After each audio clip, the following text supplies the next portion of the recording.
Okay, today, boys and girls, our topic for this week will be um, drama or elements of drama. A synonym for drama is a play, and plays are stories that can be performed for an audience. They're normally performed on stage. Authors of plays might organize the story into what we call scenes. Each scene focuses on an important event and builds upon the events in the previous scene. Now, again, the purpose of a play is to entertain. And when playwrights write, they write the play in what's known as a script. Okay? And again, the play can be organized into scenes, what I just shared with you, or acts. Plays have a cast of characters that often includes a narrator, and that narrator is when you're watching a stage play in action, you won't see the narrator. You can hear their voice, and they're going to be giving you some background information or some information about what's happening that you otherwise wouldn't know. Okay? But a narrator is a part of the cast of characters in a play.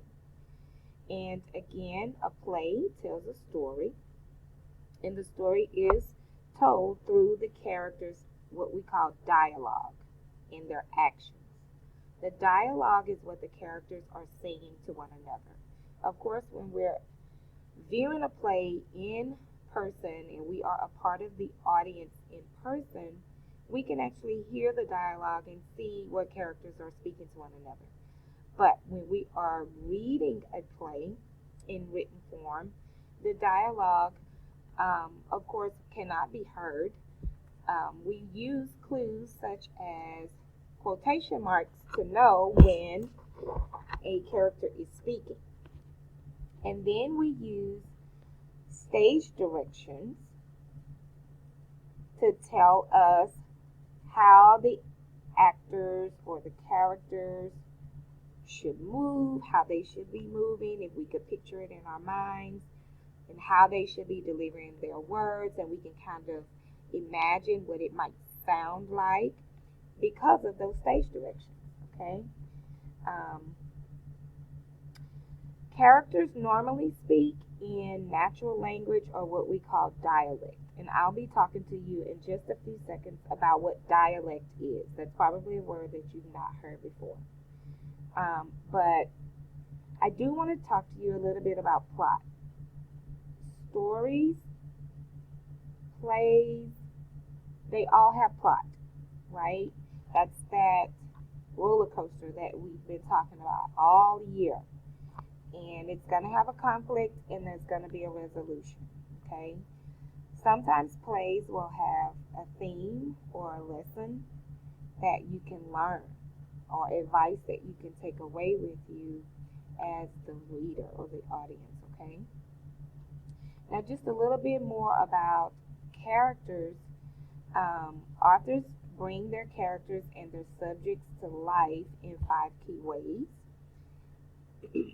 They may share with us what their appearance is of the character based on the words being used, the traits of the character, what qualities or abilities does this particular character have. They may be giving us information about the character's behavior. How does the character act around the other characters? How does he or she respond to conflicts or problems? We can figure that out as we are reading a play. We also can get a window into the thoughts and emotions of characters. What are they thinking? How are they feeling? And oftentimes, when we're doing this, we're making connections. And we're thinking to ourselves as good readers, oh, wow, if that happened to me, I would probably feel that way. Or, you know what, that did happen to me before. I didn't feel that way. I handled it a little bit differently than the character did in the story. So when the playwright is offering us an insight into the thoughts and emotions of particular characters and their internal responses to external stimuli or actions of other characters, that's an opportunity for us as readers to, connect with that character. And finally, voice and dialogue. How does the character sound? How does the character speak to others, right? Okay. Now, earlier I spoke about dialect. I'm going to move this up just a little bit. And dialect is basically when people from different regions say things differently. Okay, people use different words to say the same thing. So in some parts of the country or the region, we may say howdy, or someone else may say yo, or someone else may say, hey, what's going on, or what's up, right? And so those are all different ways of saying the same thing as far as like hello, okay? And with dialect, what's so neat about it is it helps us to understand a character, okay? And it also helps the reader to visualize the character based on their dialect, the way that they're speaking, okay? And also in plays, and the one that we're going to be just kind of looking over today, we're going to be looking for signs of formal and informal language. You can think of formal language as your proper language, and you use that when you're talking to an adult or a person of authority, or you're in a business situation.